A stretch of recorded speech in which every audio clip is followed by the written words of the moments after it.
Mesdames, Mesdemoiselles, Messieurs, bonsoir. La principale nouvelle internationale nous vient de Libye, où le Conseil de la Révolution a décidé cet après-midi de nationaliser 51% des avoirs des compagnies pétrolières. Parmi les reportages que nous vous montrerons, il y a le sauvetage du sous-marin anglais qui a été réussi, l'épidémie de choléra qui s'étend à Naples et l'affreux incendie de Copenhague où plus de 30 touristes ont péri parce qu'ils n'ont pas eu le temps de sauter par les fenêtres d'un hôtel qui brûlait. France, M. Mesmer, en Moselle, dans sa circonscription, a parlé de problèmes d'enseignement. André Malraux préside demain sur le plateau des Glières, l'un des plus hauts lieux de la résistance, l'inauguration d'un monument à la mémoire des maquisards. Il nous a accordé une interview exclusive. Et nous terminerons cette édition par le cinéma, rappelant entre autres l'œuvre du grand John Ford, qui est mort ce matin. Sous-marin, eh bien la troisième tentative a été la bonne. Le bâtiment anglais a pu être ramené à la surface vers 14 heures aujourd'hui et les deux marins britanniques ont donc été sauvés. C'est une très bonne nouvelle, d'autant plus que tôt ce matin, l'espoir diminuait d'heure en heure. Voici les images.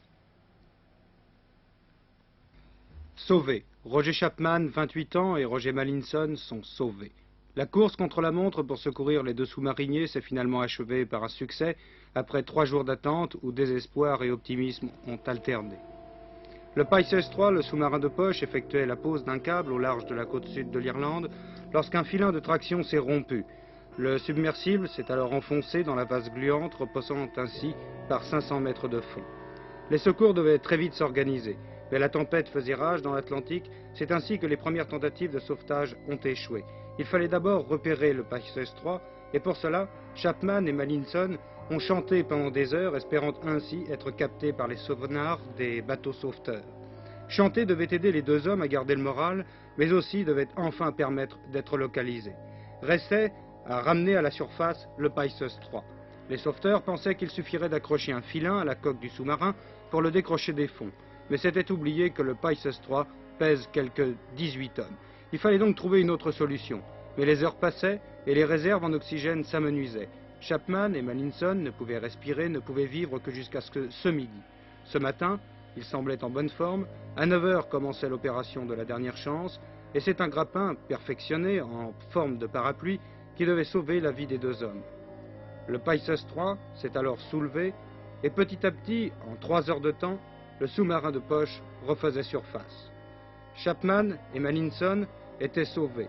Ils montaient à bord du John Cabot et peu après regagnaient par hélicoptère les côtes britanniques à Cork où les attendait leur famille.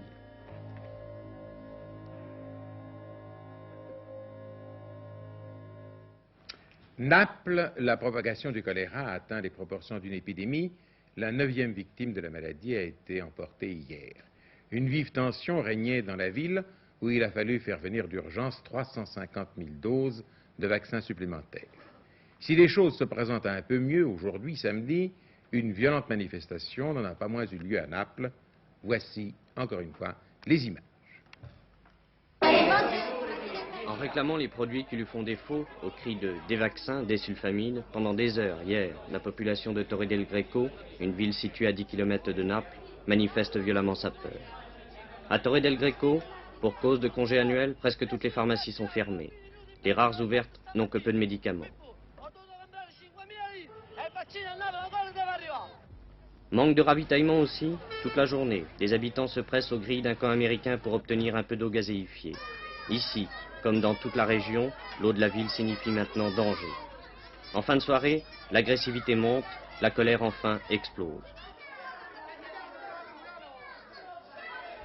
Cette situation, on la retrouve un peu partout ce soir dans les quartiers de Naples, où malgré les milliers de vaccinations effectuées quotidiennement, on n'arrive pas à enrayer la propagation de ce que les autorités italiennes qualifient officiellement du mot, impensable hier encore, d'épidémie. Pour Naples, 56 cas confirmés, 236 suspects. À Bari aussi, l'on signale 17 cas de choléra. Ce bilan, double de celui d'hier, n'est pas fait pour rassurer la population. Des Napolitains, déjà, fuient vers d'autres régions. Les mesures sanitaires prises, interdiction de consommer eau et poissons, on croit savoir que l'épidémie provient de moules infectés, le ramassage et l'incinération des ordures n'ont pas suffi. De nouveaux troubles éclatent ce soir à Naples lorsque, devant les centres de secours, Parmi la foule évaluée à 100 000 personnes, des rumeurs circulent faisant état d'un arrêt imminent des approvisionnements en vaccins. Cette nuit, une nouvelle fois, l'inquiétude et la violence empêchent Naples de dormir. Renaud Delorme citait la ville italienne de Bari et non pas évidemment Paris. À Copenhague, 33 personnes au moins ont péri dans l'incendie de l'hôtel Hafnia, dans le centre de la ville, et une quinzaine d'autres sont portées disparues. Comme le registre de l'hôtel a brûlé, on ne connaît pas le nombre exact de clients qui ont couché à l'hôtel la nuit dernière et dont certains, fort heureusement, ont réussi à fuir par les fenêtres auxquelles on avait pu appuyer de hautes échelles. Les pompiers de Copenhague ont dû lutter à la fois contre les flammes et la panique qui s'était emparée de la centaine de clients de l'hôtel Hafnia. L'entrée principale et l'entrée de secours étant bloquées par le feu, c'est en descendant par des moyens de fortune ou en s'agrippant aux échelles des pompiers qu'une soixantaine de personnes, pour la plupart des touristes allemands, suédois et américains, ont pu s'échapper. Le feu qui aurait pris au 3e étage de l'hôtel, en moins d'une heure, l'a complètement détruit. La plupart des victimes ont trouvé la mort dans les étages supérieurs. Les pompiers accusent maintenant le manque de sécurité de l'hôtel, construit en 1899. Le grand escalier et les conduits, au centre du bâtiment, en faisant office d'énormes cheminées, auraient aussi largement contribué à une propagation accélérée du feu.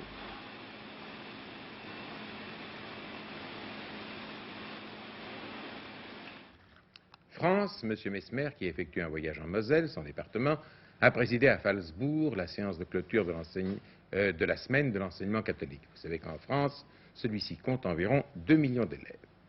M. Mesmer a dit entre autres « Chez nous, l'enseignement public occupe la place principale et continuera à l'occuper, mais l'école privée gardera son importance traditionnelle. » Ensuite, dans une discussion à bâton rompu avec enseignants et élèves, le Premier ministre a formulé des réserves sur l'enseignement des mathématiques modernes, disant en substance « Si on s'est trompé, on aura mis dans les mains de générations de jeunes un instrument qui se révélera inadéquat dans leur vie. » À une autre question concernant le bachot, M. Mesmer a répondu que selon lui, si le baccalauréat disparaissait, ce ne serait pas une catastrophe nationale. Lundi, notre confrère, le Nouvel Observateur, publie une interview de M. Mesmer à propos de questions économiques et financières internationales et aussi à propos de l'IP. Et là, M. Mesmer dit, en régime d'économie libre, le gouvernement ne doit pas intervenir systématiquement dans les différends entre les salariés et le patronat, mais il faut intervenir dans certains conflits qui prennent une importance nationale. La Fédération des horlogers bijoutiers de France, qui groupe 5000 spécialistes, précise dans un communiqué que son président, M. René Frugier, vient de porter plainte contre X devant le tribunal de grande instance de Besançon pour sauvegarder les intérêts des membres de la profession qui subissent, selon le communiqué, un important préjudice du fait des ventes sauvages de montres-lip par les ouvriers de l'usine de Besançon. Demain, sur le plateau des Glières, l'un des plus hauts lieux de la résistance française à l'occupant nazi, André Malraux inaugurera un monument commémoratif. En mars 1944, c'est là, en Haute-Savoie, dans le massif du Chablais, que 5000 maquisards, issus du 27e bataillon de chasseurs alpins, combattirent contre plus de 20 000 Allemands. Avant les cérémonies de demain dimanche, André Malraux a accordé une interview exclusive à notre camarade Pierre Alphen, que je vous invite à suivre maintenant. André Malraux, colonel Berger dans la Résistance, vous allez inaugurer dimanche un monument au plateau des Glières. Qu'est-ce que c'était que le plateau des Glières? Il y a d'une part, qu'est-ce que ça signifiait? Et puis, il y a comment ça s'est-il passé? Ces gens qui ont combattu les troupes allemandes avec des moyens misérables ont eu une importance véritable, non pas parce qu'ils ont eu de tels résultats, ils n'ont eu de grands résultats qu'après le débarquement, parce qu'à ce moment-là, les maquis avaient reçu les bazookas et qu'ils ont pu combattre les chars. Avant, il n'y avait pas eu de tels résultats, mais ils avaient été, comme ceux de Bir Hakeim, qui n'ont tout de même pas été les gens qui ont décidé de la campagne d'Afrique, ils avaient été les témoins. Bon, ce témoignage a été très important parce que la BBC diffusait tous les jours: il y a 3 pays qui résistent, la Grèce, la Yougoslavie, la Haute-Savoie. Alors, nous entendions ça tous les jours, tout le monde entendait ça tous les jours, et nous étions persuadés qu'il y avait en Haute-Savoie, au maquis des Glières, quelque chose comme 4 ou 5 000 hommes. Or, ce qui est excessivement impressionnant, c'est de penser que ce maquis était fantôme. En fait, à ce moment-là, il y avait 600 hommes. Et comme il y a eu un parachutage important, les Allemands ont été persuadés, eux aussi, qu'il y avait une résistance du type grec, c'est-à-dire après tout ce qu'eût été la résistance française groupée. Et alors, ils ont décidé de prendre les choses en main, ils ont retiré les gardes mobiles, ils ont retiré la milice, bon, enfin, ils se sont fait suivre par la milice, et ils ont mis en tout 20 000 hommes. Ce qui est réellement beau dans l'affaire des Glières, c'est qu'à un moment, 600 malheureux fantômes, que tout le monde croyait être une armée, ont vu arriver sur eux, qui n'avaient eu que des parachutages d'armes légères, il n'y en avait pas encore de bazooka, 20 000 hommes, avec les automitrailleuses, les canons et les avions. Alors, qu'ils aient tenu chapeau, ça, c'est vraiment très bien.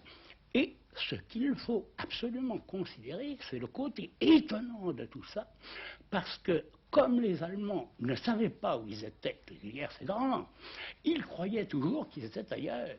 Et quand les Allemands sont arrivés à prendre le PC, ce qu'ils y ont trouvé, c'était d'autres Allemands, parce que les autres Allemands venaient d'y arriver, alors que les camarades des Glières avaient décroché, et les Allemands ne les ont pas pris. En réalité, le plus grand nombre de tués a été tué lorsque ceux des Glières ont essayé de réatteindre les vallées et qu'alors ils ont eu à passer à travers les 20 000 types. Là c'est là qu'il y a eu le plus grand nombre de morts, mais pour le reste, ils connaissaient très bien le terrain, ils l'ont tenu très bien, alors que les Allemands, évidemment, ne le connaissaient pas.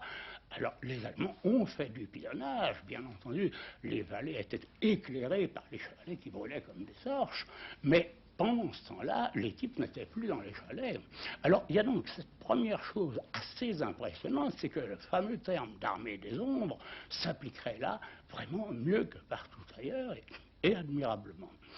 Le second point, qui a aussi une certaine puissance historique, c'est les grands combats ont eu lieu dans la neige.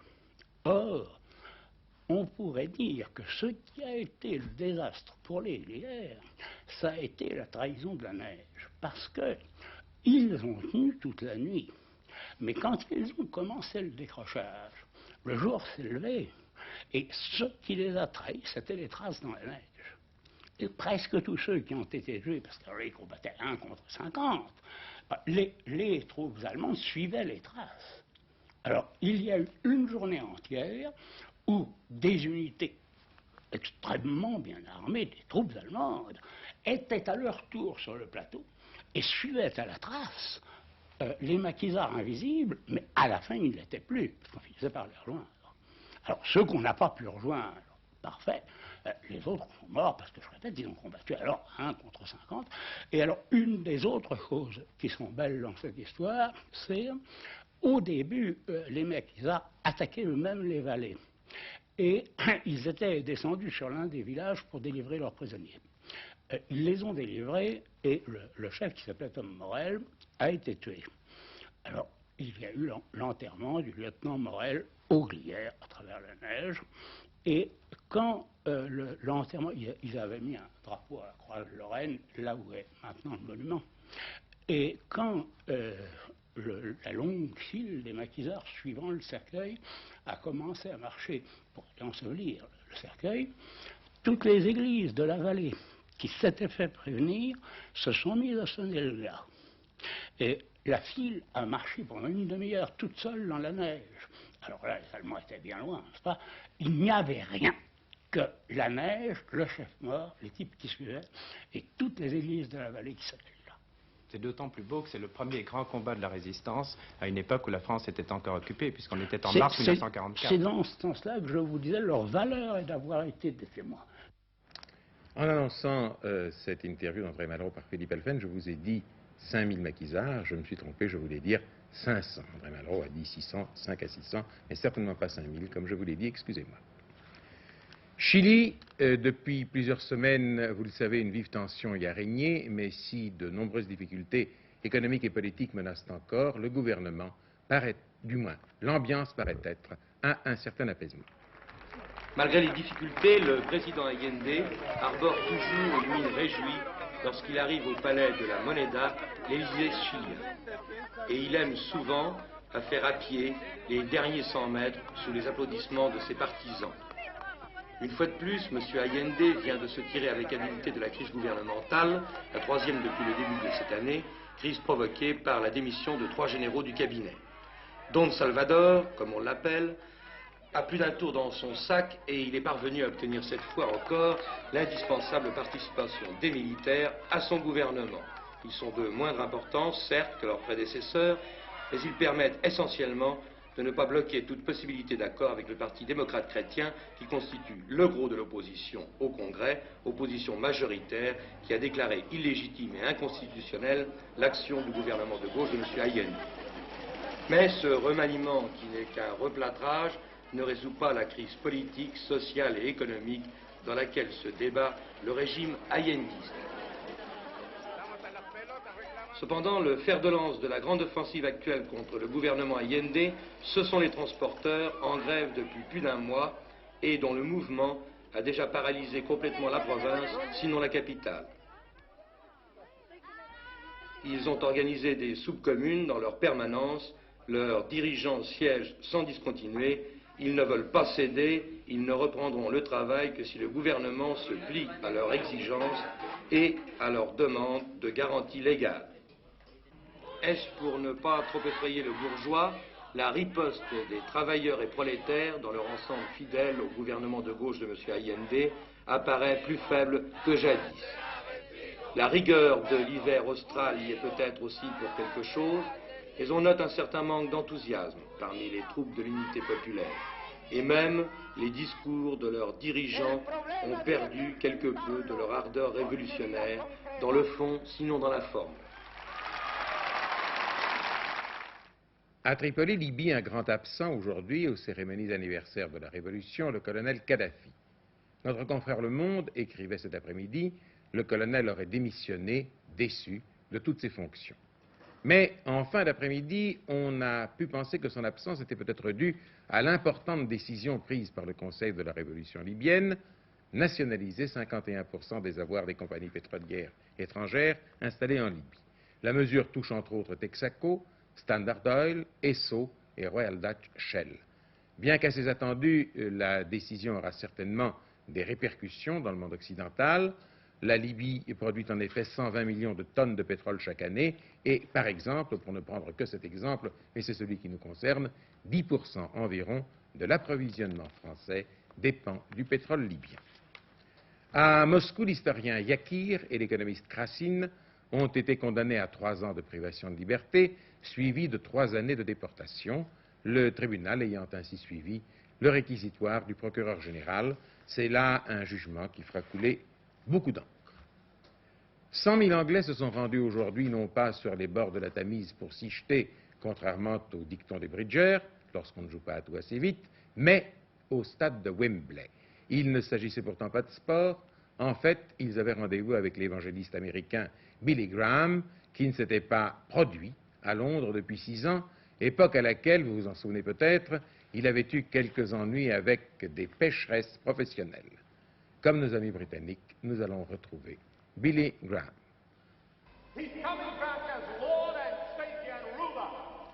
Depuis maintenant plus de 20 ans, l'évangéliste Billy Graham parcourt les États-Unis et le monde. Il a prêché devant plus de 40 millions de personnes. Cette semaine, il est revenu en Angleterre après 6 ans d'absence. Son dernier séjour avait provoqué en effet quelques remous. Favorable au rétablissement de la peine de mort et à la castration des violeurs, Billy Graham à Londres avait voulu aller plus loin, si je puis dire, en se rendant dans le Soho, le Pigalle londonien, pour remettre dans le droit chemin les péripatéticiennes. Celles-ci, aidées en cela par leurs nombreux clients, s'en étaient vivement pris à l'évangéliste et à ses compagnons, provoquant de violentes bagarres.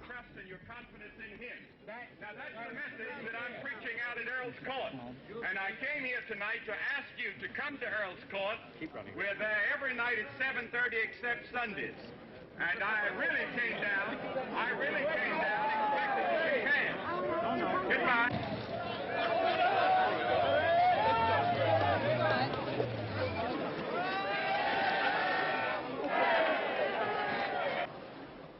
C'est à Earl's Court que Billy Graham a commencé sa croisade anglaise 73. Cette campagne britannique a coûté plus de 350 millions de nos anciens francs. Mais Billy Graham est loin d'être à la rue. Son entreprise, dont le siège est à Minneapolis, dispose d'un budget de 7 milliards d'anciens francs par an. Le journal New York Times a dit de lui, quand Billy Graham était adolescent, il vendait plus de brosses à cheveux que n'importe quel forain. Il vend Dieu de la même façon. Fin de citation. Dans son QG de Minneapolis, Graham fait travailler en permanence plus de 600 personnes. Aujourd'hui, dans ses croisades, il est également accompagné par des chanteurs tels que Johnny Cash ou Cliff Richard.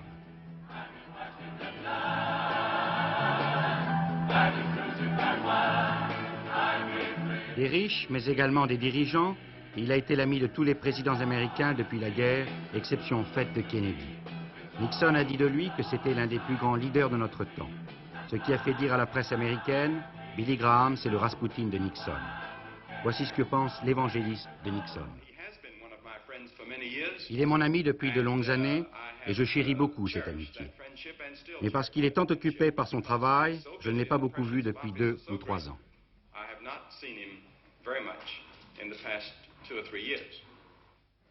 Sport, cyclisme, c'est une cycliste belge, Nicole van den Broek, qui a remporté le championnat du monde des dames ce matin et cet après-midi, toujours à Barcelone, le titre de champion du monde amateur messieurs a été remporté par le Polonais Szurkowski devant un autre Polonais, le premier Français Bernard Bourreau étant 3e. Voici un résumé de ce championnat du monde. Le dernier championnat du monde amateur disputé en Espagne avait été favorable à un Français, Botrel, vainqueur en 1965. Et cette fois-ci encore, il s'en est fallu de peu pour un Français. Au 100e kilomètre, 4 hommes se sont échappés, les Polonais Szurkowski et Zoda, le Danois Blodzun et le Français Bernard Bourreau. Mais regardez bien.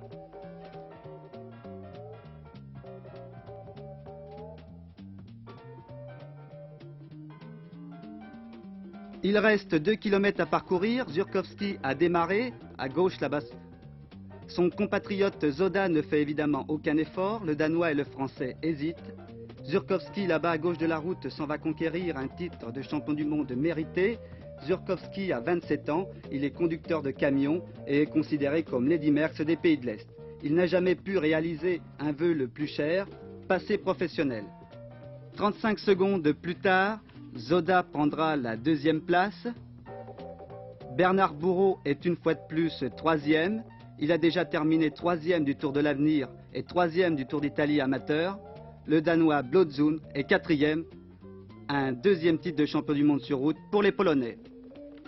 Après ce sprint légèrement sinusoïdal, parlons du championnat du monde des professionnels de demain.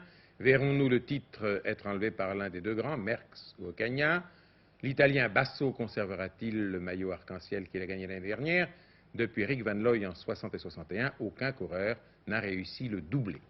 Chez les Français, Bernard Thévenet et Cyril Guimard paraissent avoir les meilleures chances. Comment se présente cette grande course, tellement enviée, le maillot arc-en-ciel à l'arrivée? Nous allons le voir. Demain, il sera encore au départ. Raymond Poulidor participera à son 14e championnat du monde au sein d'une jeune équipe de France composée de 2 grands blocs. D'un côté, les coéquipiers de Raymond Poulidor, précisément, Cyril Guimard, qui est un spécialiste des championnats du monde. Il a terminé 2 fois 3e à Mendrisio et à Gap. Michel Perrin et Mariano Martinez. Mais cette équipe de France est surtout à vocation Bernard Thévenet, avec 4 équipiers du champion de France, Jean-Pierre Danguillaume, Charles Rouxel à droite, Régis Sauvion et un jeune néo-pro de 23 ans, Jean-Claude Meunier, qui s'est illustré récemment à la route nivernaise. Le 10e homme est Claude Tollet, vainqueur d'une étape du Tour de France. Les chances françaises reposent sur Bernard Thévenet, qui s'affirme de plus en plus comme un coureur complet.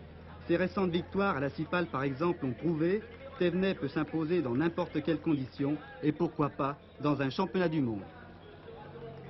Je crois quand même qu'au championnat du monde, c'est une course qui est vraiment très dure, puisqu'il y a beaucoup de coureurs qui viennent là pour gagner, et ils ont la possibilité de gagner. Et je crois que faut quand même pas faire comme au championnat de France. Disons que si je pars seul à 80 km de l'arrivée, je suis pratiquement certain de ne pas réussir. Il faut calculer beaucoup plus juste, parce que le niveau est quand même beaucoup plus relevé, et la course est beaucoup plus dure qu'un championnat de France quand même. Et comment se présente cette équipe de France?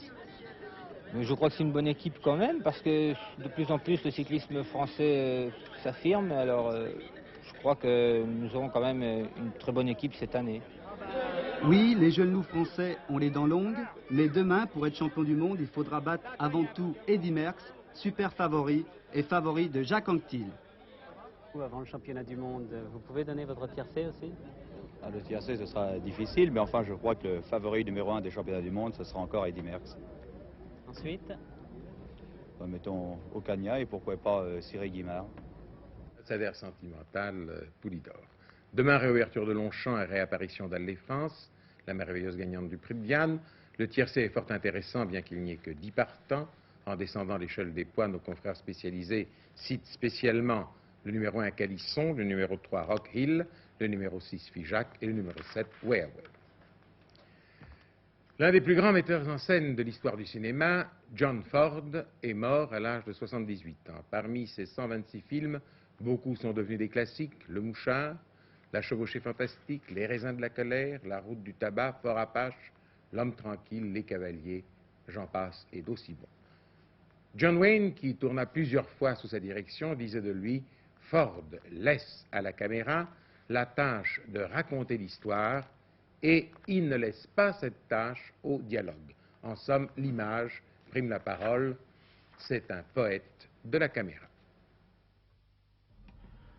John Ford, d'origine irlandaise, avait débuté comme garçon de course dans une fabrique de chaussures. À 18 ans, il rejoignait son frère à Hollywood.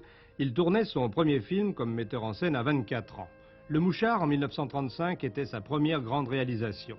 Je suis un paysan et je suis fier de l'être, aimait-il à dire.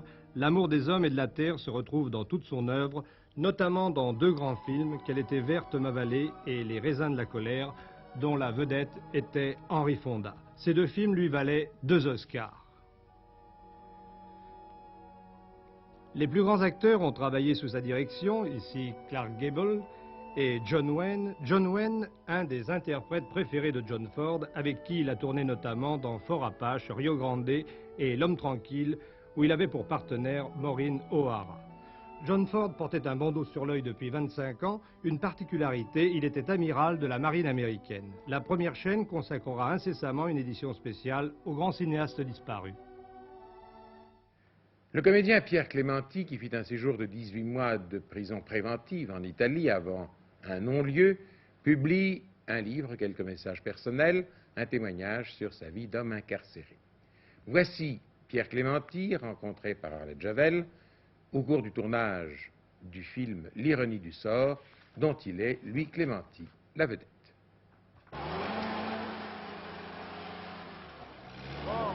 Vous voulez vous mettre par 4, s'il vous plaît, qu'on voit si tout le monde est là? Par 4, par 4. Par 4, monsieur.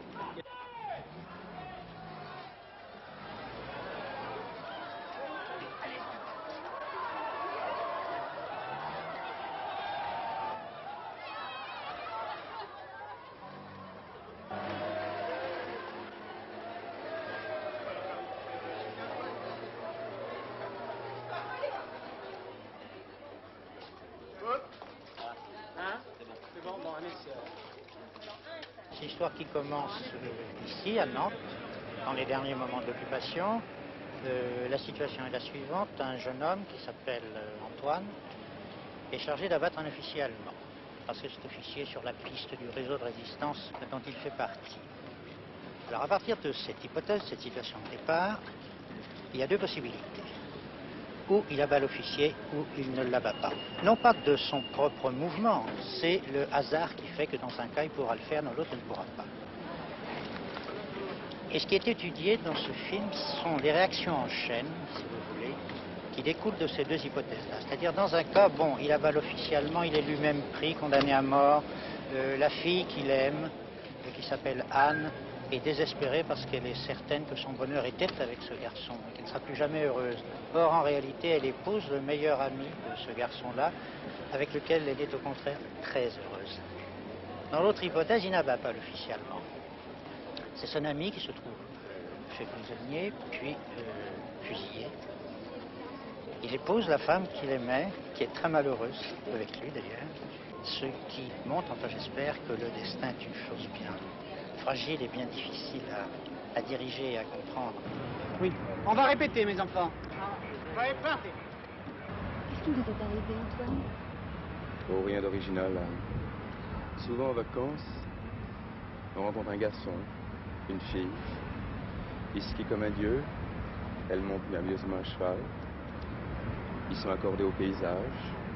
On les trouve beaux, on les aime. Mais les vacances finissent, si on se revoit, on n'a rien à se dire. La guerre nous allait bien. J'ai épousé un combattant. Jacques Lémentier, c'est le premier film que vous tournez depuis que vous êtes rentré en France après la prison. Oui, c'est le premier film.